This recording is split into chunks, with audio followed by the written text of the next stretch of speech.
am talking to Connecticut. It's Mystique, Connecticut, and I'm talking to Dr. Tom this evening. Dr. No. Tom, Father Tom, Dr. Tom. How are you? I have some Well, of those degrees, but yeah.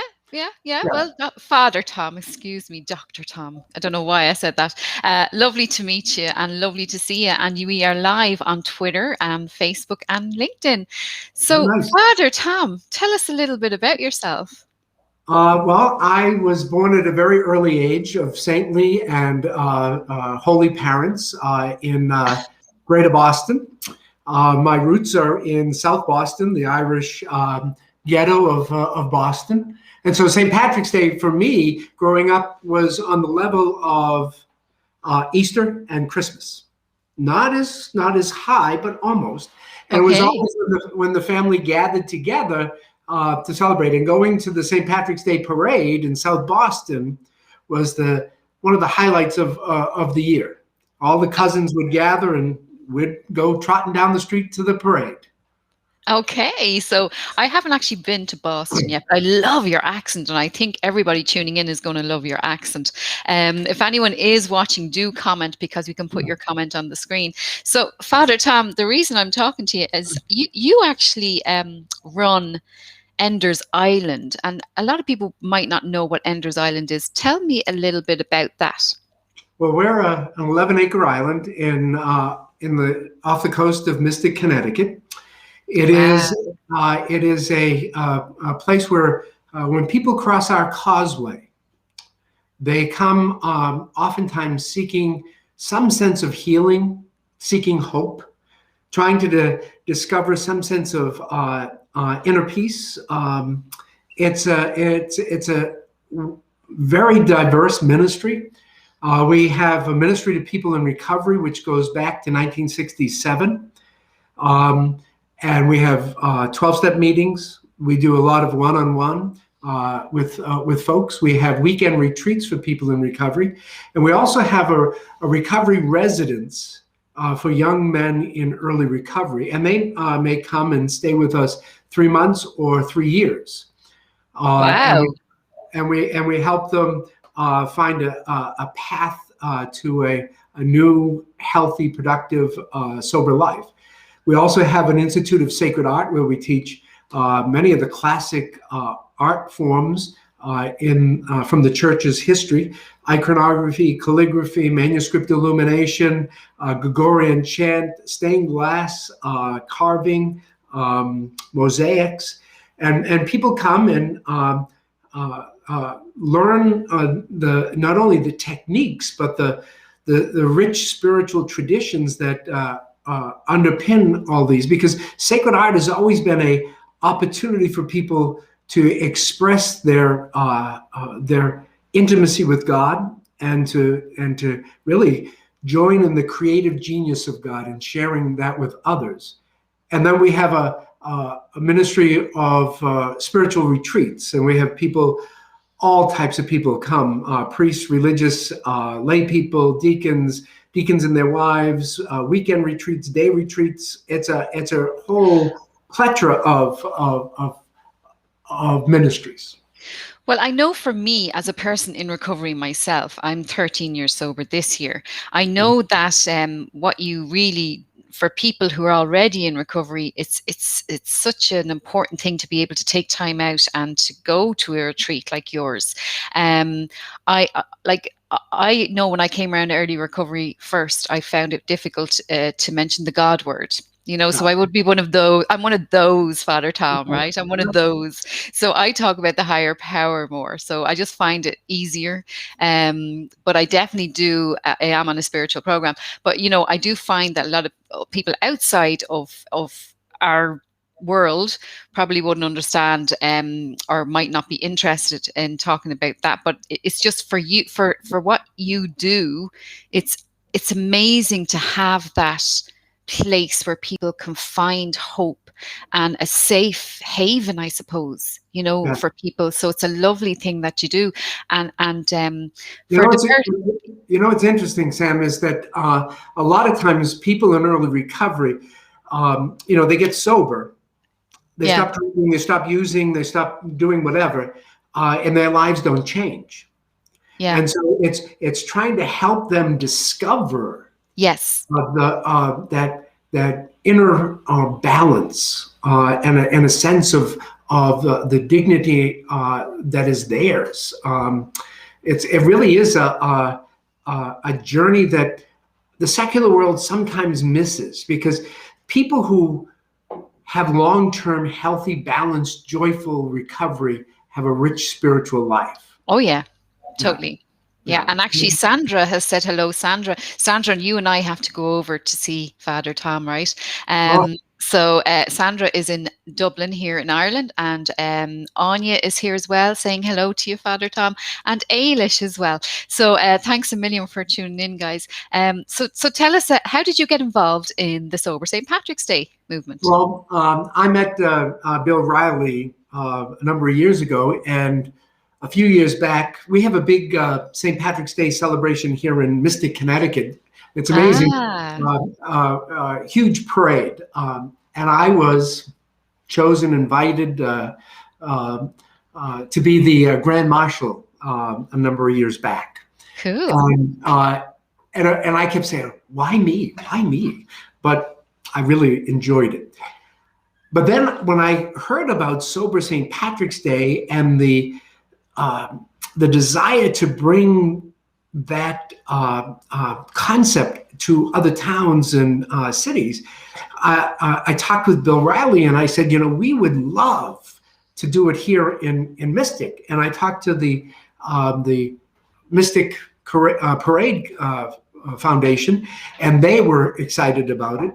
So we were planning last year to have a celebration here on Enders Island prior to the parade, and then after the parade, down at St. Patrick's Church, downtown Mystic, we were going to have continue the celebration and food and gathering people together. But then this damn thing started happening. A virus started to kind of infect everybody. Mm-hmm. So the interesting thing is, last year I was meeting with the head of the Mystic Pipes and Drums, bagpipers, because they were going to come to the island and play for our celebration, and then they were going to march in the parade, and then they were going to play afterwards. And as we finished the meeting and they're walking, I said to John Moritz, the president of the group, I said, I've always wanted to learn the pipes. And he said, if you want to learn, I teach them. And if you practice and you're consistent, within a year, I'll have you playing the pipes. Wow. So, well, I tell you, God works in really, really funny ways. Yeah. When things started closing down, in the place where the Mystic Pipes and Drums used to go and practice, said, you really can't come here anymore because of, closing, distancing, and all that. I said to John, we have a big field.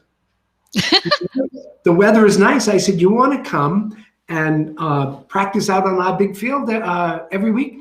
And so they started coming. And after about 2-3 months, they approached me and they said, would you be open to us changing our name to St. Edmund's Pipes and Drums? I said, I'll do you one better. I'll incorporate you into our Institute of Sacred Art, because the pipes have a long, long history of helping people express their joy and their sorrow. It goes back 5 millennia to the, who are they? Mesopotamian area. Yeah.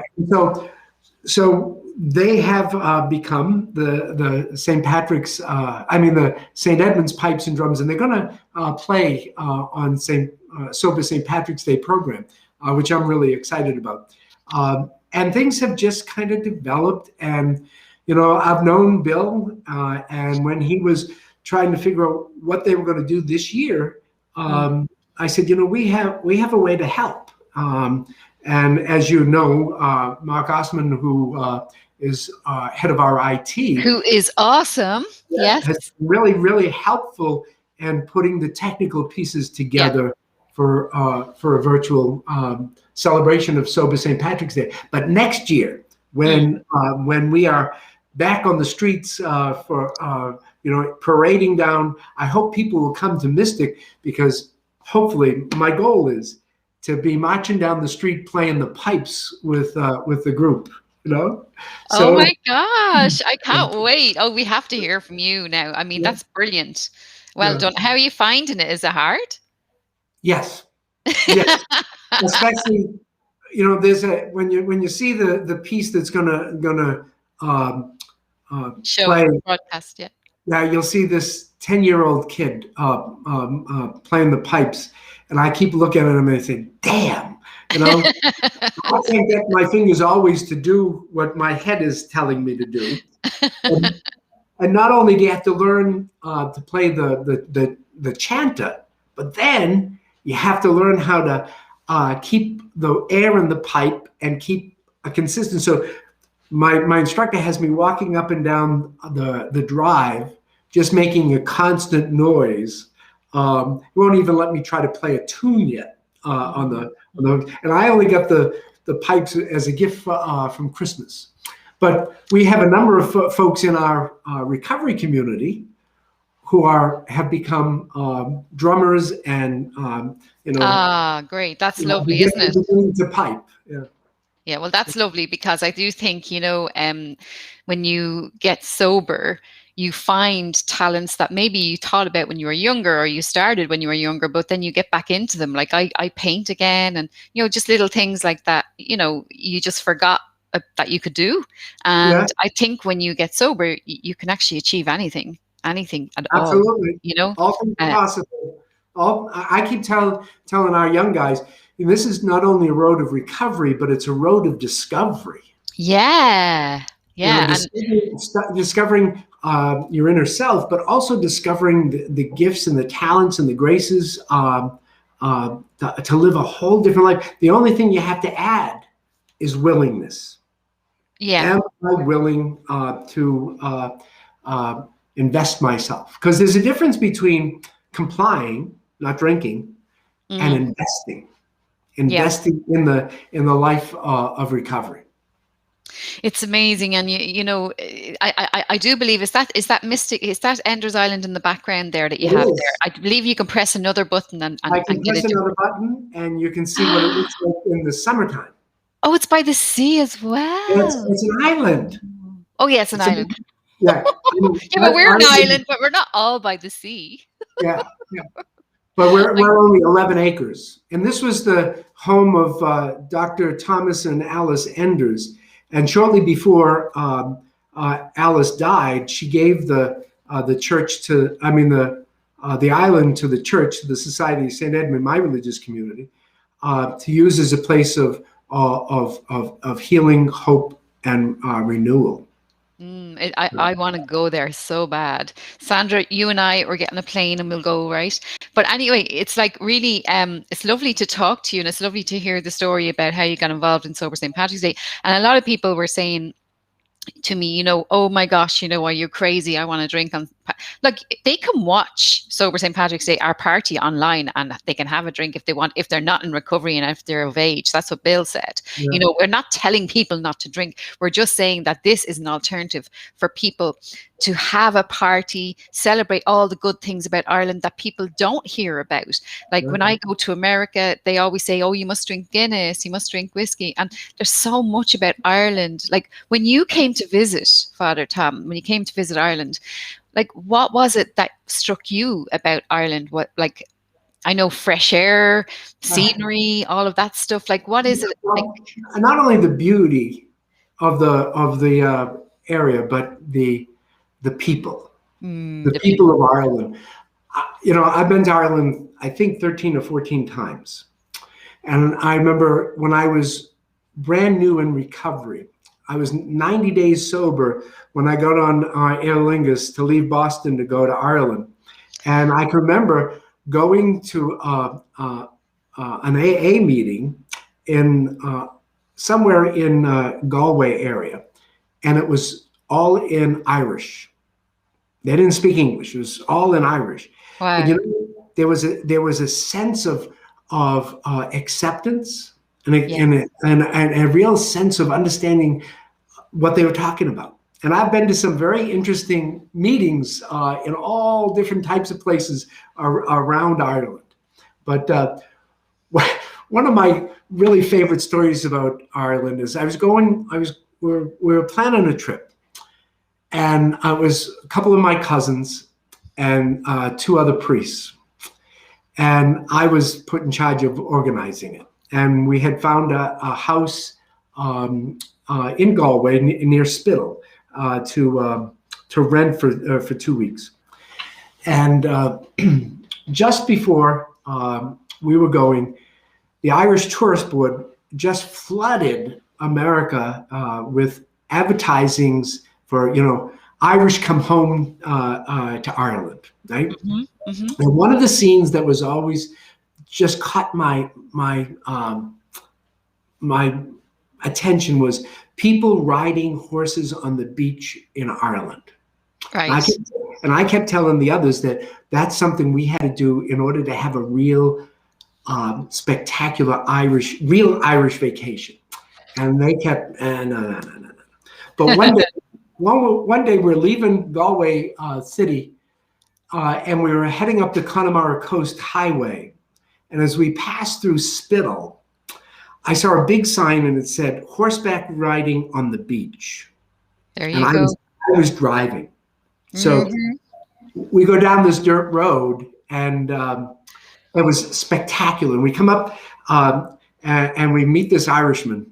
And I said, we really want to ride horses on the beach. I said, can you ride horses on the beach? He said, absolutely. It's the greatest experience you can imagine. So he tells us how much it's going to cost, right? And the guys are grumbling. Everybody's grumbling. And I said, come on, it's worth it. Look at that. Galway Bay. Yeah. The water was, sparkling on the water of Galway Bay. The sky was just a beautiful royal blue. The clouds were white and puffy. The scenery was green and beautiful stone walls. And I said, come on, we got to do it. So I can remember we gave the guy the money, and he says, I'm going to take you for a ride. And he did. He came back with these poor things that I think he got out of the glue factory before they got, through the pump. And, my guys are grumbling, but we get on these ponies, and we start going down the road, and off there on the right is Galway Bay. It's absolutely gorgeous.